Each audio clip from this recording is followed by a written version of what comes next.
মান যাল্লাযী ইউকরিদুল্লাহ করদান হাসানা,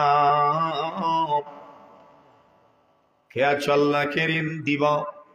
আল্লাহর নবী বলেন, কেউ যদি ঋণ দেয় আল্লাহ পাক তার আমল নামায় পুরা 18 নেকি দান করেন। কি দিলে যদি কোন ঋণ, নবী বলেন আপনি যদি কাউকে ঋণ দেন, যতদিনের জন্য ঋণ দিবেন, 1000 ঋণ দিয়েছেন 1 মাসের জন্য, 1 মাসের ভিতরে প্রতিটা দিন আপনি 1000 টাকা সদকা করার সওয়াব পাবেন। আর যদি সময় বাড়ায় দেন, ওয়া ইন কানা যু উসরাতিন ফানাযিরাতুন ইলা মাইসারা, আল্লাহ বলেন কেউ যদি ঋণ পরিশোধ করতে অক্ষম হয়ে যায়, অনেক আছে, অনেক সময় ঠিক সময়ে